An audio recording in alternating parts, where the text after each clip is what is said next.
విద్యార్థులకు శుభోదయం. ఈ వీడియోలో మనం 8వ తరగతి 2వ పాఠం సముద్ర ప్రయాణం పాఠం ముందు వీడియోలో మనం చెప్పుకున్నాం. ఈరోజు కొన్ని ముఖ్యమైన ప్రశ్నలు, అర్థాలు, పదజాలం, భాషాంశాలు, వ్యాకరణాంశాలు, మోడల్కి కొన్ని ప్రశ్నలు, బిట్స్ కూడా మనం ఈరోజు ఈ వీడియోలో చెప్పుకోబోతున్నాం. మొదటిగా అర్థాలు. నౌక, వాడ. జాబులు, ఉత్తరాలు. నోటీసు, ప్రకటన. శ్రమ, కష్టం లేదా అలసట. అణా, 6 పైసలు. దిక్కు, దిశ, రక్షణ. ద్రవ్యం, డబ్బు. ఘోరం, భయంకరం. తీరం, ఒడ్డు.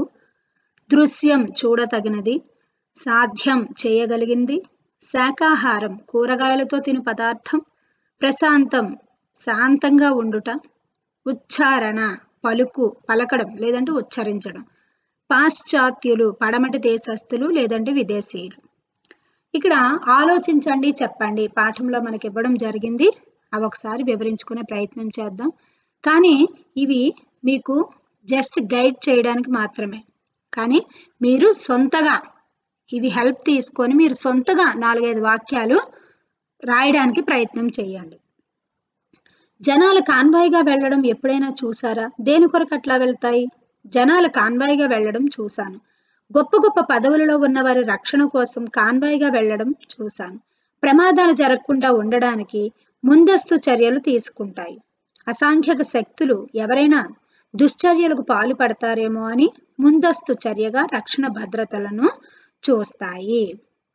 అంటే కాన్వాయ్ గురించి చెప్పడం అన్నమాట. సైరన్ లేదా అలారం ఎందుకు మోగిస్తారు? సైరన్ లేదా అలారం మోగించడానికి అనేక కారణాలు ఉన్నాయి. పరిశ్రమలలో, కర్మాగారాలలో పని ఆరంభ సమయంలోనూ ముగింపు సమయంలోనూ అలారం లేదా సైరన్ మోగిస్తారు. ప్రమాదంలో ఉన్న వ్యక్తిని చికిత్స కోసం ఆసుపత్రికి తీసుకువెళ్ళేటప్పుడు కూడా మోగిస్తారు. అగ్ని ప్రమాదాలు జరిగినప్పుడు అగ్నిమాపక వాహన సిబ్బంది కూడా సైరన్ లేదా అలారం మోగిస్తారు. ఇంకా మీకు తెలిసిన ఉంటే సొంతగా రాయండి. దూర ప్రయాణాలకు ఎట్లా సిద్ధం కావాలి? దూర ప్రయాణాలు చేసేటప్పుడు ముఖ్యంగా రవాణా సౌకర్యాన్ని పరిశీలించాలి. ప్రయాణానికి కావలసినటువంటి వస్తువులను, డబ్బులను ముందే సమకూర్చుకోవాలి. ఆరోగ్య రక్షణ కోసం కావలసినటువంటి ఆహార పదార్థాలను, మంచినీటిని మరియు మందులను ముందుగానే సిద్ధం చేసుకోవాలి. ఇంకా 2 వాక్యాలు మీ సొంతగా రాయడానికి ప్రయత్నించండి. ఇప్పుడు ప్రయాణంలో కాలక్షేపం కొరకు ప్రయాణికులు ఏమేం చేసుకుంటారో చెప్పండి. కాలక్షేపం అంటే టైం పాస్. ఇప్పుడు ప్రయాణంలో కాలక్షేపం కొరకు అనేక సాధనాలు వచ్చాయి. బస్సులలో ప్రయాణించేటప్పుడు కాలక్షేపం కొరకు టీవీలలో సినిమాలను, సినిమా పాటలు ప్రదర్శిస్తున్నారు. ఇంకా ప్రయాణం చేసేటప్పుడు చరవాణిల ద్వారా అంటే ఫోన్ని తెలుగులో చరవాణి అంటారు. పాటలను, సినిమాలను చూడడం మరియు ఒకరితో ఒకరు సంభాషించడం మొదలైనవి జరుగుతున్నాయి. స్నేహితులు అందరితో కలిసి అంత్యాక్షరి ఆటలను ఆడుతుంటారు. 5వ ప్రశ్న. ప్రయాణం చేసేటప్పుడు తోటి ప్రయాణికులతో ఎట్లా ఉండాలి? ఎందుకు?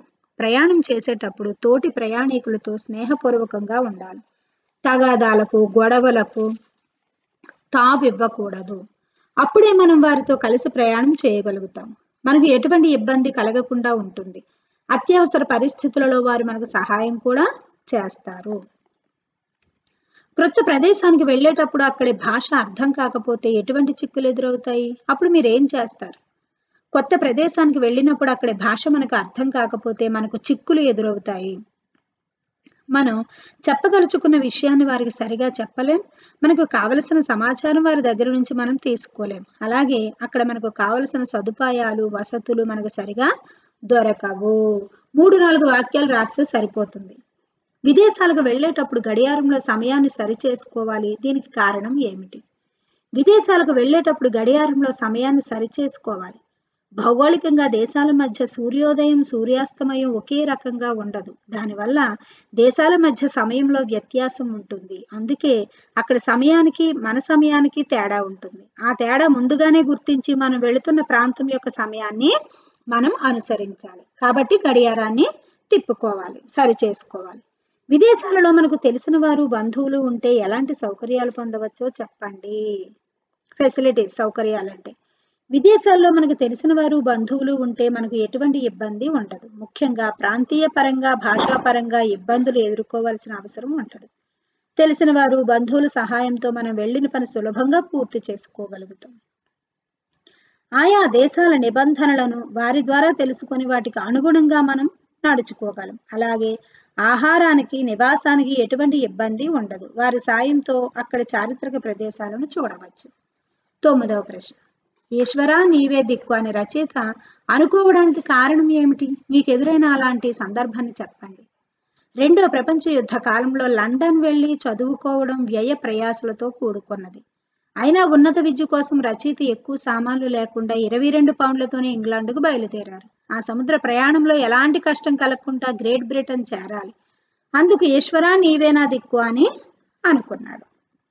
రచయితకు సురేష్ బాబు సహాయం లేకుండానే పర్మిషన్ దొరకడానికి కారణం ఏమై ఉంటుంది? రచయితకు సురేష్ బాబు సహాయం లేకుండానే పర్మిషన్ లభించింది. అతనిలో చదువుకోవాలి అనే సంకల్పం దృఢంగా ఉంది. అయినా రచయిత అధికారితో తను చదువుకోవడానికి వచ్చానని చెప్తాడు. దీని కారణంగా రచయితకు సురేష్ బాబు సహాయం లేకుండానే అనుమతి లభించింది.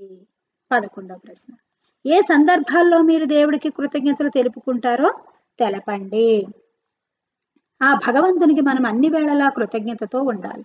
మనం కష్టాల్లో ఉన్నప్పుడు మన కష్టాన్ని గుర్తించి సహాయం చేయడానికి ఇతరులను పంపినప్పుడు, అనుకోని పరిస్థితులలో ప్రమాదం జరిగినప్పుడు, ఆ ప్రమాదంలో మనకు ఎటువంటి హాని కలుగనప్పుడు, మనకు ఇష్టమైన వారు ఆపదల నుంచి బయటపడినప్పుడు, చదువులో అందరికంటే ముందున్నప్పుడు నేను ఆ దేవుడికి కృతజ్ఞతలు తెలుపుకుంటాను. ఇక్కడ విని అర్థం చేసుకుని ఆలోచించి మాట్లాడడం ఇచ్చాడు. అది మీరు పారాగ్రాఫ్ చదవండి. ఏదైనా సాధించాలంటే పట్టుదల దృఢ సంకల్పం అవసరం, దీన్ని సమర్థిస్తూ రాయండి అని అడిగాడు. నిజమే కదా, మనకి పట్టుదల సాధించాలి అనేటటువంటి దృఢమైన సంకల్పం ఉండాలి. తర్వాత ధారాళంగా చదవడం, అర్థం చేసుకొని ప్రతిస్పందించడం. ఈ పారాగ్రాఫ్ ఇచ్చాడు, ప్రశ్నలు జవాబులు ఇచ్చాడు, అది చదివి ఈ ప్రశ్నలకి జవాబులు రాయడానికి ప్రయత్నించండి. తర్వాత స్వీయ రచన, మనకి తెలుగు వాచకంలో స్వీయ రచన 4 ప్రశ్నలు ఇవ్వడం జరిగింది. దానికి 5 వాక్యాల్లో జవాబులు రాయాలి. ఇక్కడున్నవే రాయాలని లేదు, ఇవి హెల్ప్ తీసుకొని మీరు సొంతగా కూడా రాయండి. మొత్తానికి 5 వాక్యాలు రాయాలి. దూర ప్రయాణాలకు పోయేటప్పుడు తీసుకోవాల్సిన జాగ్రత్తలు ఏమిటి? దూర ప్రయాణాలకు చేసేటప్పుడు తగిన జాగ్రత్తలను పాటించి ప్రయాణం చేయాలి. అప్పుడే మనం క్షేమంగా అనుకున్న గమ్యానికి చేరగలుగుతాం. మనం ఏ ప్రదేశానికి ప్రయాణం చేయాలనుకుంటున్నామో ఆ ప్రాంతాన్ని నిర్ణయించుకోవాలి. ఆ ప్రాంతానికి కావలసిన రవాణా సౌకర్యాలను ముందుగానే ఏర్పాటు చేసుకోవాలి. ఇలా ఇంకా మీరు సొంతగా కూడా ఏమైనా రాయొచ్చు. ఇంకా మనకు కావలసిన వస్తువులన్నీ దగ్గరుంచుకోవాలి, డబ్బుని దగ్గరుంచుకోవాలి, మందులు ఇలాంటివి మనం వెంట తీసుకొని వెళ్ళాలి, ఇవి కూడా మీరు రాయొచ్చు. రచయిత ఉన్నత విద్య కోసం పట్టుదలతో ఇంగ్లాండ్ వెళ్ళాడు కదా, దీని ద్వారా మీరు ఏం గ్రహించారు? రెండవ ప్రశ్న, రచయిత ఉన్నత విద్య కోసం పట్టుదలతో ఇంగ్లాండ్ వెళ్ళాడు.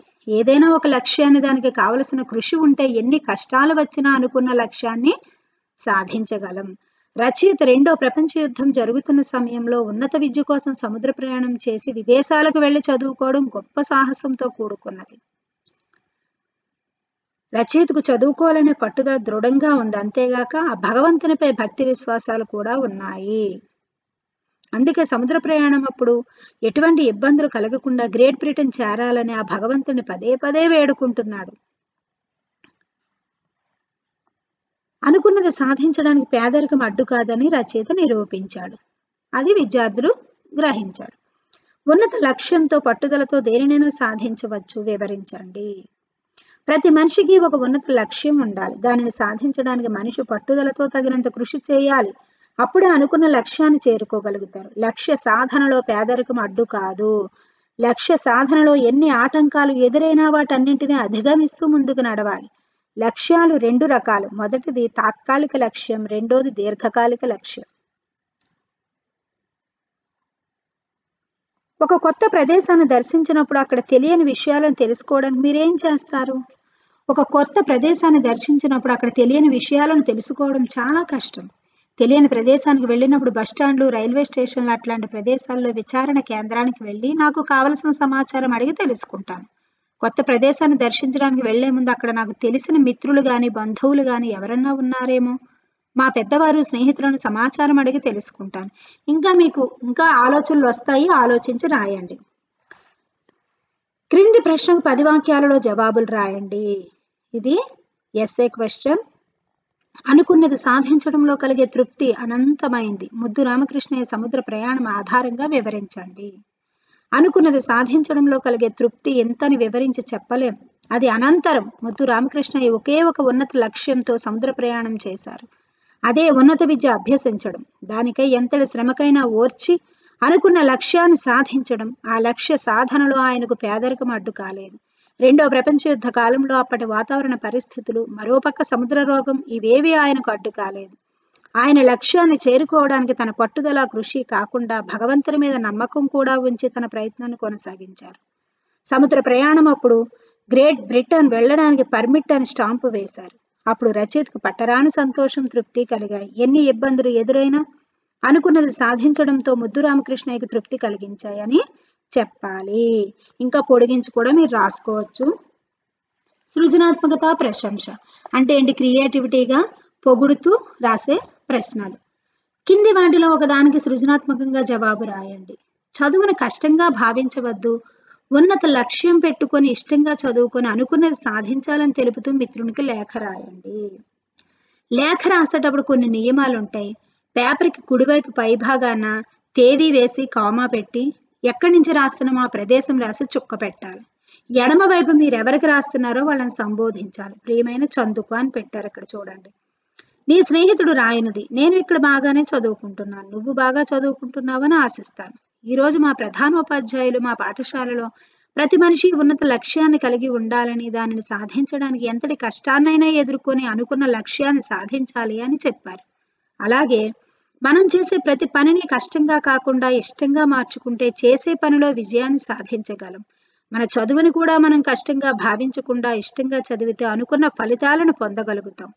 ఇలా మీరు రాయాలనుకున్న మ్యాటర్ని రాసి చివరిగా మీ అమ్మ నాన్నగారులకి నా నమస్కారములు చుక్క పెట్టి కింద కుడివైపు కింద ఇట్లు నీ ప్రియమిత్రుడు పేరు రాసి చుక్క పెట్టాలి. ఎడమవైపు చిరునామా ఖచ్చితంగా రాయాలి, అంటే అడ్రస్.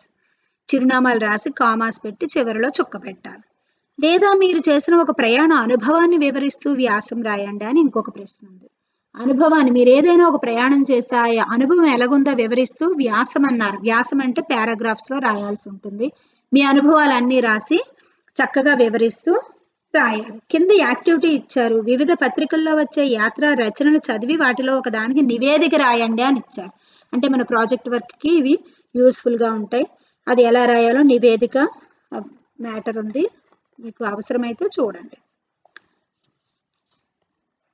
ఇక్కడ పదజాల వినియోగం. కింది వాక్యాల్లో గీత గీసిన పదానికి తగిన అర్థాన్ని గుర్తించండి.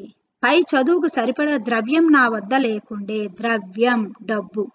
Option A. నా మిత్రునికి సహాయపడతానని నేను వాగ్దానం చేశాను. వాగ్దానం మాట ఇచ్చు. ఆ బిట్టు. జాతీయాలను సొంత వాక్యాలలో రాయండి. ఉదాహరణకు అందెవేసిన చెయ్యి. వాక్యం. సీస పద్యాలు రాయడంలో శ్రీనాథుడిది అందెవేసిన చెయ్యి. పక్కన చూడండి. పట్టరాని సంతోషం. వాక్యం. మా తరగతిలో నాకు మంచి మార్కులు వచ్చాయని పట్టరాని సంతోషం కలిగింది. దేవునిపై భారం వేయి. వాక్యం. మనము ఏమీ చేయలేని పరిస్థితులు ఏర్పడినప్పుడు దేవునిపై భారం వేయు. గుండె జల్లు. మనం ఎప్పుడు వాడతాం? పామును దగ్గర నుంచి చూసింది మొదలు నా గుండె జల్లుమంటున్నది. చెమటలు పట్టు. మా నాన్నగారు కోపంగా ఉన్నప్పుడు ఆయనను చూస్తే నాకు చెమటలు పడతాయి. జాతీయాలు అంటే ఇలా సందర్భం రాయాలి. ఇవే పదాలు సొంత వాక్యాలుగా కూడా అడిగితే వాక్య నిర్మాణం చేసి మీరు రాయాల్సి ఉంటుంది.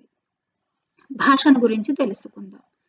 కింది వాక్యాలలో గీత గీసిన పదాలు ఏ సమాసాలో గుర్తించి వాటి పేర్లు రాయండి. ఆదిశేషునికి 1000 తలలు.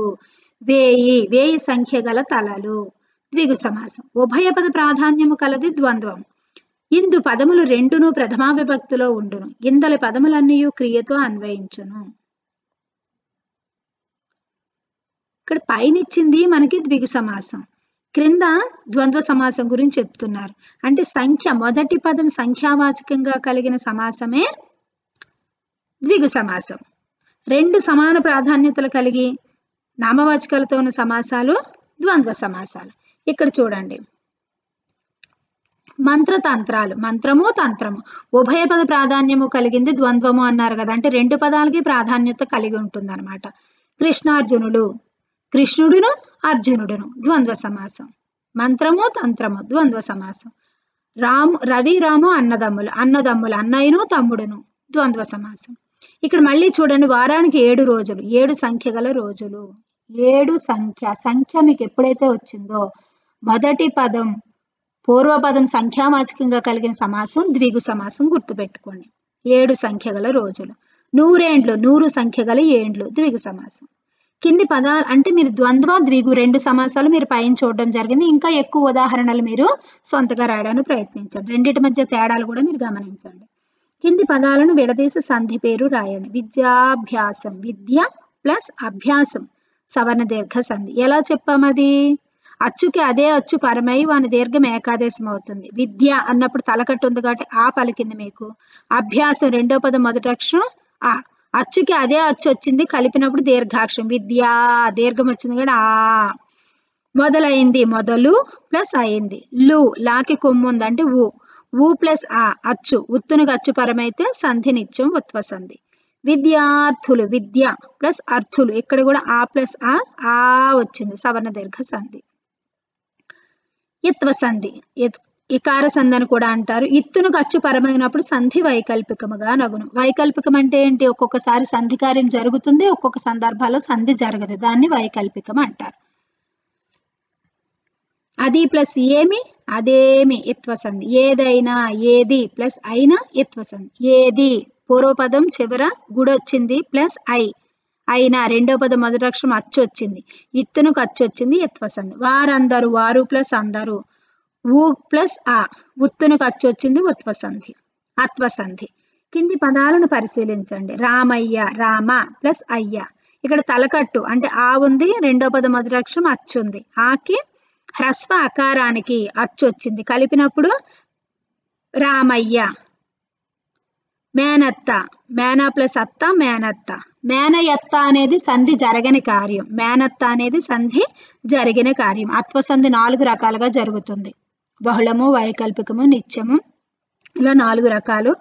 మీకు చూడాలనిపిస్తే ఈ సంధులు వివరణ అంతా కూడా విజయాస్ తెలుగు కార్నర్లో కొడితే మీకు ఈ సంధి వివరణలు విడివిడిగా వస్తాయి. డౌట్ ఉంటే మీరు చూడొచ్చు. సంధిని విడదీసినప్పుడు ఏర్పడే 2 పదాలలో మొదటి పదాన్ని పూర్వపదం, రెండో పదాన్ని పరపదం అని అంటారు.